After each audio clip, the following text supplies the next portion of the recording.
A gente volta a falar de Série A para falar de uma renovação importantíssima para o Grêmio. Renato Gaúcho, depois de algumas semanas de negociação, 3 semanas mais precisamente, disse que fica para a temporada 2024. Primeiro pediu um aumento salarial, depois pediu reforços e com a perda importante do Luizito, que representa metade dos gols, se não marcando os gols com assistência, a gente sabe que o Grêmio também vai ter que olhar para o seu elenco, né? Sem dúvida. Agora, a quem surpreende a permanência do Renato como treinador do Grêmio, né? A gente conversou durante muito tempo, em diversos programas aqui, a respeito das peculiaridades, né, que unem o Grêmio e o Renato.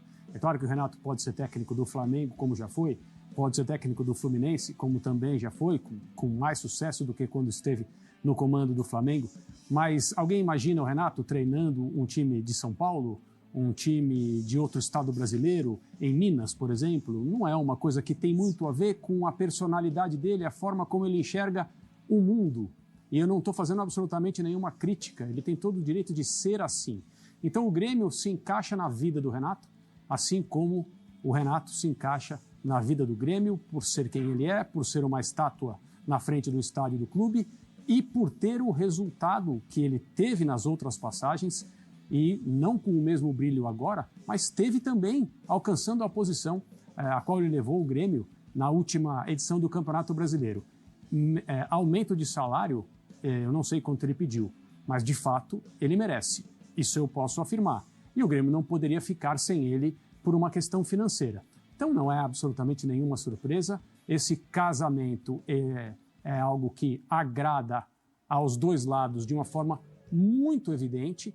E é ótimo para o Renato que o Grêmio queira continuar com ele, e é ótimo para o Grêmio que o Renato seja o treinador desse clube por mais algumas temporadas. A mim me surpreendeu a posição em que o Grêmio acaba o Campeonato Brasileiro, muito pela perda do Bitelo no meio da temporada, que é um jogador importante para esse esquema. Assim, o Luis Soares, boa parte do que aconteceu nesse Grêmio é responsabilidade também do Luizito. Vou colocar o Berton nesse papo com a gente, para a gente continuar debatendo aqui o que precisa agora esse Grêmio na reestruturação. Berton, boa noite para você, seja bem-vindo. Quero saber dos detalhes dessa negociação, porque a gente viu também o Renato brincando com a coisa, né? Tô sem caneta, e depois fala, não, eu preciso de reforços para essa renovação, além do aumento que ele próprio pediu para o seu salário, Berton.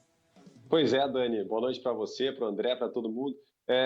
Essa era uma negociação que se arrastou desde o final do Campeonato Brasileiro do ano passado, né? O Grêmio tinha a intenção já de renovar com o Renato, isso foi se arrastando, até causou uma certa estranheza por parte da torcida, né? Alguns ansiosos para a renovação do Renato. O Renato teria pedido um pouquinho demais, segundo a diretoria, logo que acabou o campeonato. O Renato teve que baixar um pouquinho, a diretoria aumentou um pouco a oferta.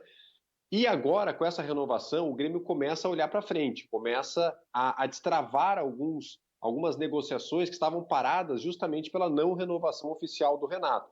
E o Renato falou hoje com a nossa equipe da ESPN, após a renovação, dizendo assim, olha, a gente está fazendo o possível para deixar esse Grêmio muito forte.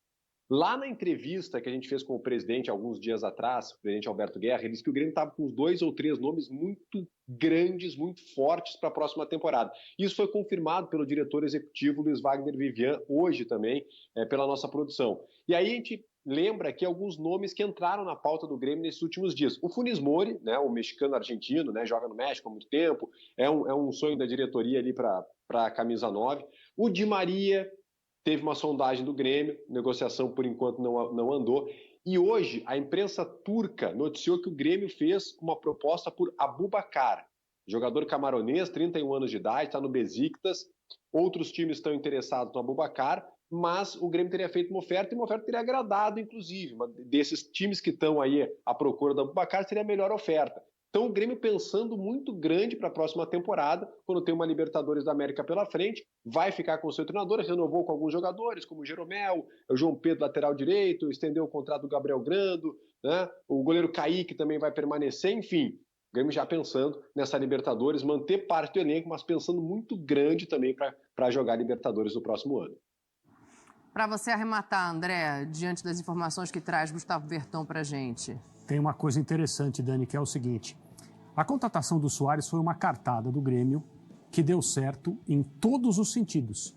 Mesmo naquele período de instabilidade em que se falou que ele não jogaria mais e que a carreira dele estava sob risco por causa do joelho, E ele voltou a jogar, concluiu a temporada, porque o Grêmio falou, você tem um contrato, então não dá para você jogar com o Messi e com seus outros amigos do Barcelona agora, você vai ter que esperar um pouco mais. E ele compreendeu, assim, grosso modo foi isso que aconteceu. Mas é uma cartada que foi bem sucedida até depois, porque no momento em que você se converte aos olhos externos no clube que contratou o Suárez e deu a ele a experiência que ele comenta publicamente, você ganha muita credibilidade para fazer outras contratações que as pessoas inicialmente possam olhar fazendo, não, pera só um pouquinho, isso aí não dá, isso não é o normal. Você se candidata a isso, porque as pessoas envolvidas em futuras contratações, elas podem pegar o telefone e ligar para o Suárez. E ele vai dizer aquilo que ele viveu. Talvez até o depoimento dele afaste alguém de vir para cá, mas não vai ser porque ele não gostou de jogar no Brasil. Vai ser por outra coisa. Pode ser por calendário, pode ser por, enfim. Exato. E ele é apenas e tão somente o Luis Suárez, não é um jogador qualquer. Então, é um movimento que deu muito certo dentro do campo, deu muito certo na relação jogador-clube-torcida e ainda qualifica, entre aspas, o Grêmio para continuar dando cartadas como essa. Talvez não acerte em todas como fez com o Suárez, mas que ele está numa outra posição em relação a essas operações que parecem impossíveis para um clube brasileiro, sem dúvida o Grêmio está.